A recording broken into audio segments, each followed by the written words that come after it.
Hello everyone, welcome to this presentation on lipids. This is part 2. So I will be discussing with you the other classifications of lipids.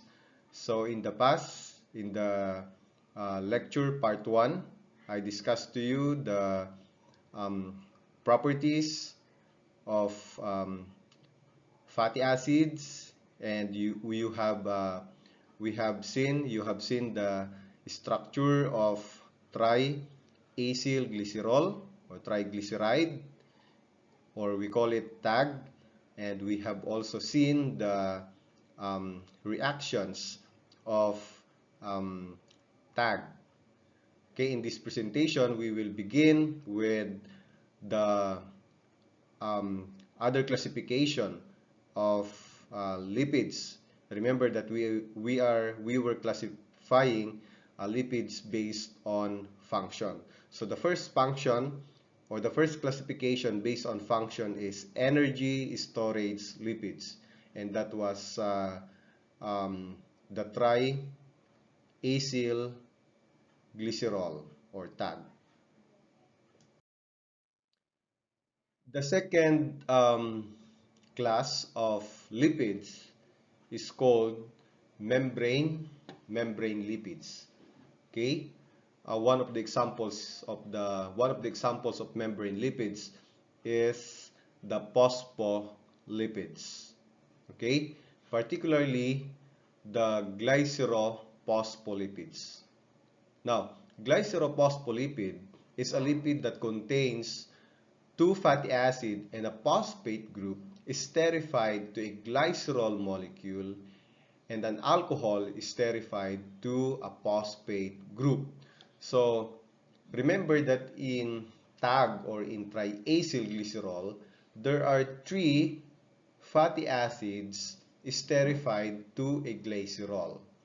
Now, in a glycerophospholipid, one of the one of the one of the three fatty acids is replaced by a phosphate group. Okay, so that's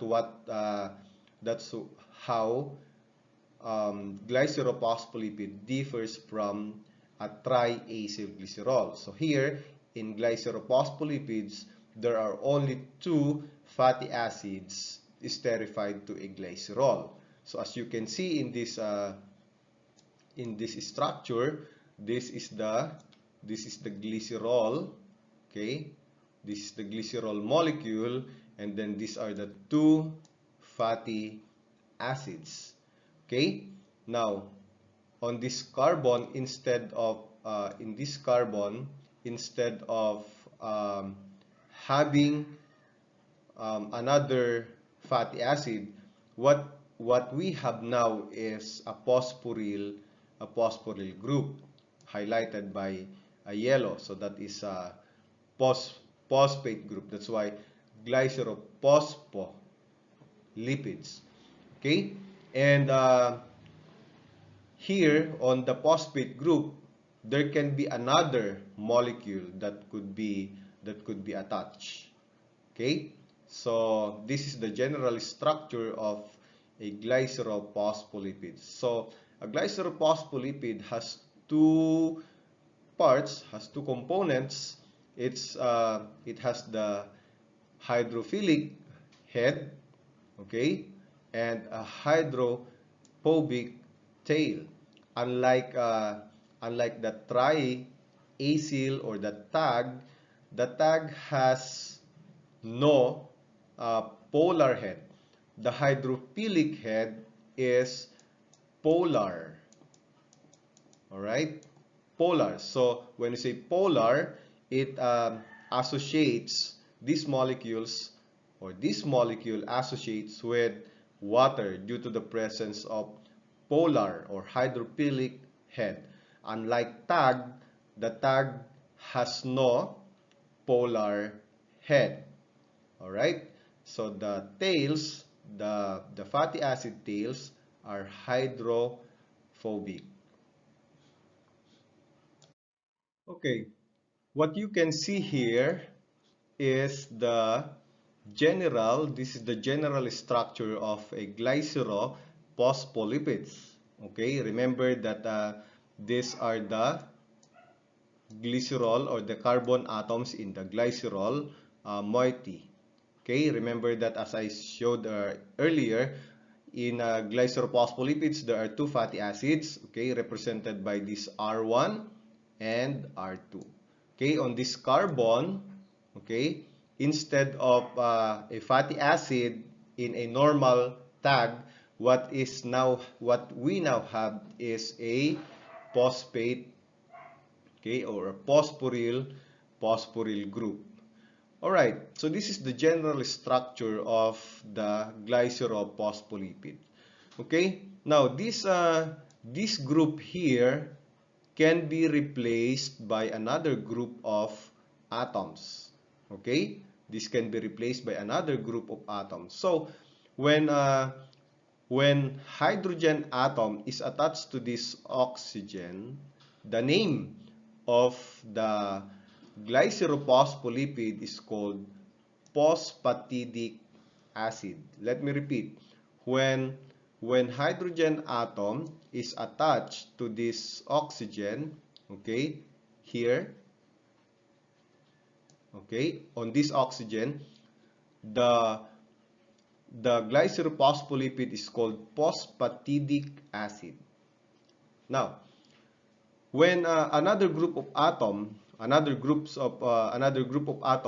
is attached to this oxygen, same oxygen, okay, the name of the glycerophospholipid changes because of course you have added another group of molecule. Say for example, when we replace this hydrogen with a molecule with a substituent choline, okay, the name of the glycerophospholipid is called phosphatidyl choline, okay, or also known as lecithin. So again, choline replaces the hydrogen atom. Okay, so the name of the glycerophospholipid is called phosphatidyl choline. Now, when another group of molecule or another group of atoms, okay, when a substituent replaces this hydrogen atom, when ethanolamine replaces that hydrogen there, the name of the glycerophospholipid is called phosphatidyl ethanolamine, or simply known as cephalin. Okay? Okay. Phosphatidylserine, that is when serine, okay, serine is one of the amino acids. When serine replaces the hydrogen, same hydrogen that we were talking earlier, okay, the molecule or the glycerophospholipid is called phosphatidylserine. So for phosphatidylglycerol, what replaces the hydrogen is glycerol. Okay, for cardiolipine, what replaces the hydrogen here is another phosphatidylglycerol. So here, it's going to be a big molecule because the phosphatidylglycerol is attached to this oxygen. Okay, inositol or phosphatidylinositol, what attaches to that oxygen? What attaches to that oxygen is this carbohydrate derivative known as inositol. So all in all, these are the examples of glycerophospholipids. So what is common among them is they are polar, okay, or they have polar head, okay. That's why they could associate with water molecules. Another kind of phospholipids is called sphingophospholipids. So sphingophospholipids, they are also membrane lipids. They are classified as phospholipids. Okay. Now, sphingophospholipIds are based on 18 carbon monounsaturated amino dialcohol. Okay, so if you count, so this is the structure of sphingosine. Okay, it says here sphingophospholipid is based on sphingosine. What is sphingosine? That is a molecule that has 18 carbon atoms. Monounsaturated meaning it has carbon to carbon double bond. Okay, it has an amino group. Right here is the amino group. Okay, and it has dialcohol. Okay, two hydroxyl group. Remember, an alcohol is or has a hydroxyl group. So this is one alcohol and another hydroxyl group. Okay, so sphingophospholipid is built on sphingosine. So this is the structure. This is the structure of sphingosine. Okay, now when a fatty acid is attached to sphingosine, what we now have is called ceramide. So the backbone of sphingophospholipid is called sphingosine. Now, when sphingosine is attached to a fatty acid, one fatty acid, the molecule is called a ceramide. And a ceramide is the parent compound of many sphingophospholipids. Okay, I hope you got that. Sphingosine is the backbone, and then attached to the sphingosine is when one fatty acid is attached to the sphingosine, what we have is a ceramide. So here, this is the fatty acid group, okay, attached to the amino group. Okay, remember, this is the amino group. The shaded blue is the sphingosine. Okay, this is the sphingosine, and then this is the fatty acid. All right, the fatty acid is linked to the sphingosine via or using what we call amide. Okay, amide bond. Okay, amide bond. Remember, amide has a general formula. If you recall your organic chemistry, amide has a general formula of R C double bond O N. Okay? Okay. So the sample, one of the examples of sphingophospholipid is called sphingomyelin. Okay, so this is now the specific example of sphingophospholipid. Okay, as I said, the backbone is sphingosine. Okay, then what attaches to the sphingosine is a fatty acid. So when sphingosine plus fatty acid is called ceramide. Okay, now on the alcohol group, okay, what attaches is a phosphoric acid, right, plus choline. Okay, this is the choline group. The whole thing is called sphingomyelin. Okay, so that's one of the examples of sphingophospholipIds. Sphingomyelin is called saponifiable. Remember, when we say saponifiable, it it could undergo base hydrolysis. Okay, saponification is a process whereby the ester bond or amide bonds are hydrolyzed in the presence of base. Sphingophospholipids, in which the alcohol is esterified to the phosphate group is choline, are called sphingomyelin. Okay, I have shown you the structure of sphingomyelin. Sphingomyelins are found in all cell membranes and are important structure component of the myelin sheets of the neurons. Okay, this is another group of membrane lipids. Okay, they are called sphingoglycolipids.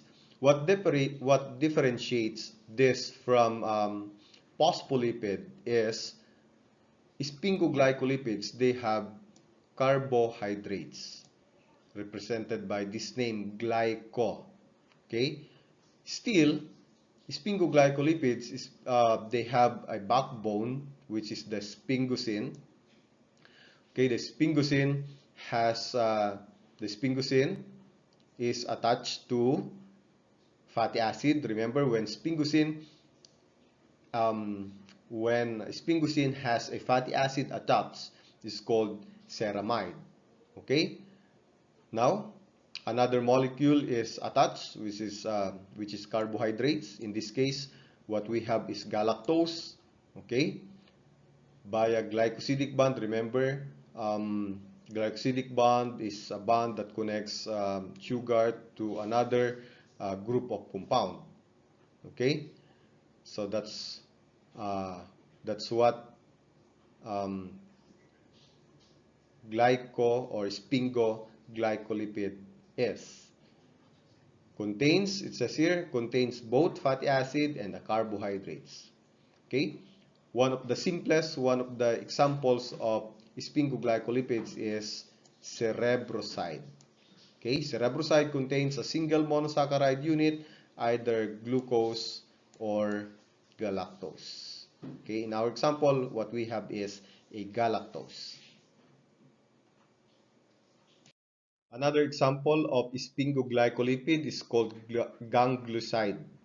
Okay, um, ganglioside is a molecule that contains ceramide. Remember, ceramide is made from the combination of sphingosine and fatty acid. This time, um, ganglioside is a ceramide plus oligosaccharide. Remember, oligosaccharide. If you know what is oligosaccharide, these are carbohydrate chain that has three or more sugar units. Okay, disaccharide has two sugar units, but when you say oligosaccharide, it has three sugar units that are linked by glycosidic bond. So here you have an oligosaccharide. Okay, where are the oligosaccharides? These these are the this is the oligosaccharide. Okay, take note that a chain has three sugar units. One, two, and three. So that is an oligosaccharide. Okay, that contains sialic acid. Okay, this is the sialic acid. This what this what this is what differs. Okay, this what differs the ganglioside, the presence of sialic acid. And there are different gangliosides.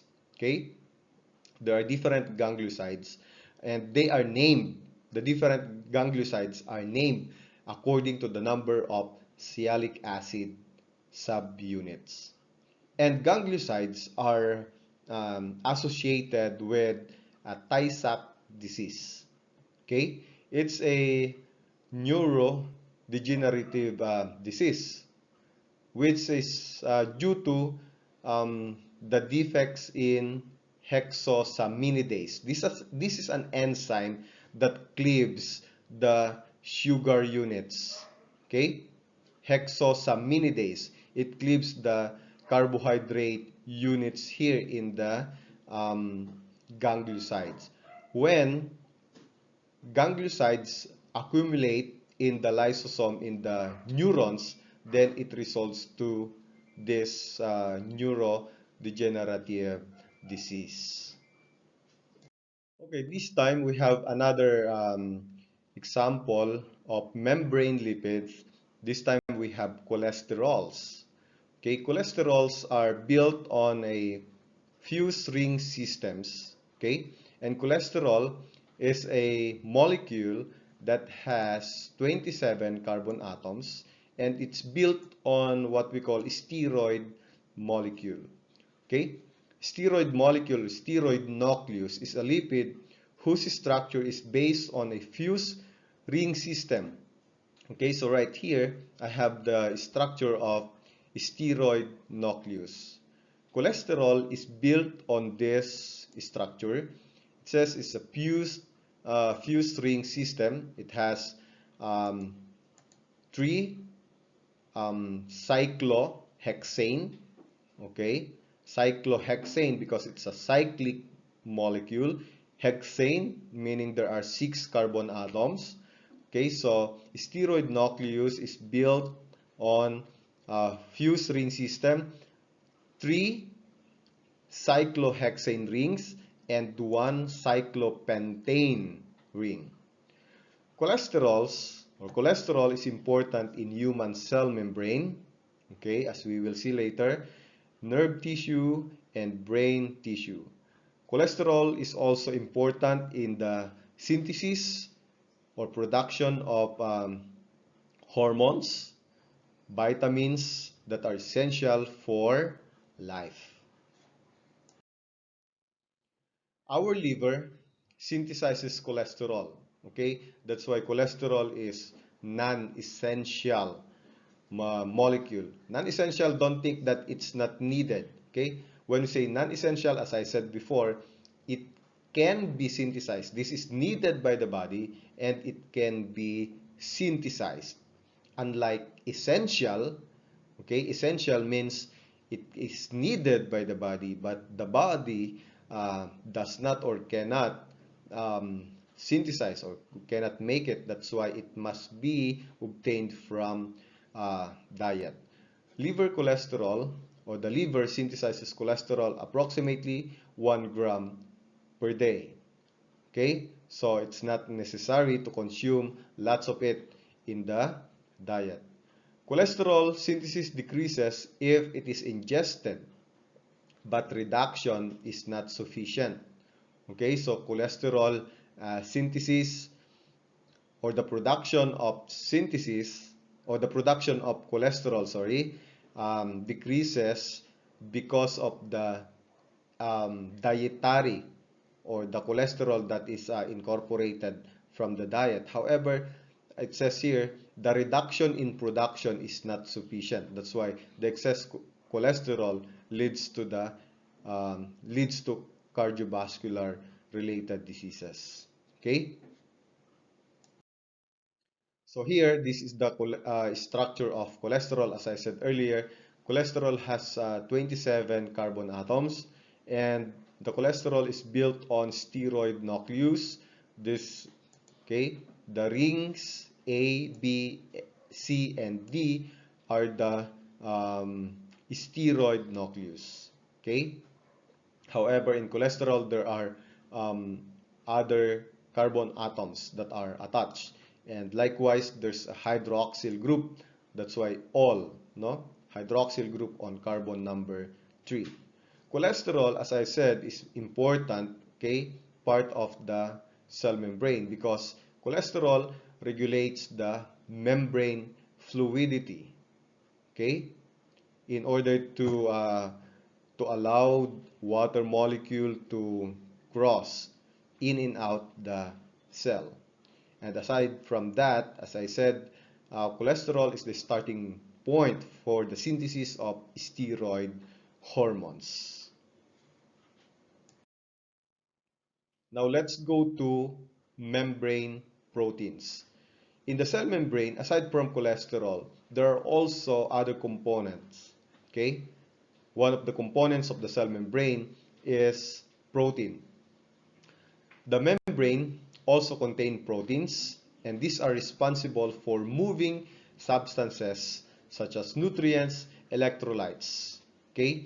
These nutrients, some nutrients, or most of the nutrients and electrolytes especially, they cannot cross the cell membrane freely. Unlike water, oxygen, okay, they can cross the cell membrane, okay, freely. But nutrients such as glucose, electrolytes such as sodium, potassium, they need what we call transporters or channels. Okay? Some proteins on the cell membrane, they serve as receptors. Okay? receptors for hormones and neurotransmitters. The membrane proteins and some lipids are further reacted with carbohydrates molecules. So proteins with carbohydrates, we call that glycoprotein, and carbohydrates with or proteins with lipids, we call that uh, lipids with um, carbohydrates, we call that um, glycolipid. Okay, they serve as marker, acts as a marker, a process by which different cells organize each other. Unlike water and oxygen, which can cross the cell membrane freely, most of the molecules, they need what we call transporters. Okay, those molecules, nutrients such as glucose and other electrolytes such as sodium, potassium, okay, they need channels in order to cross the cell membrane. Now, the transport across the cell membrane can be passive. Okay, a passive transport is where a substance moves across the cell membrane by diffusion from a region of higher concentration to a region of low concentration. So passive transport, diffusion from high concentration to low concentration. Whereas facilitated diffusion or facilitated transport, in this case, substances move across a cell membrane with the aid of membrane protein. Usually, these proteins are called um, um, transmembrane protein. Transmembrane protein, okay, it spans from the cytosolic side to the extracellular fluid or inside the cell. Okay, or sorry, from the cytoplasm to the extracellular fluid. Okay, now um, molecules such as carbohydrates, they have what we call a specific protein carriers. Okay, so in facilitated diffusion, it does not need energy, unlike active transport. Okay, active transport, this is where a process where substance moves across a cell membrane with the aid of membrane protein. Now, this time against concentration gradient. When we say against concentration gradient, from low concentration to high concentration. Earlier, facilitated diffusion from high concentration to low concentration. That's why it does not need energy. But here in the active transport, okay, um, in order to transport the ions, okay, it requires the expenditure of energy from ATP. So proteins involved in the active transport are called pumps. They needed energy. The needed energy is supplied by molecules such as ATP.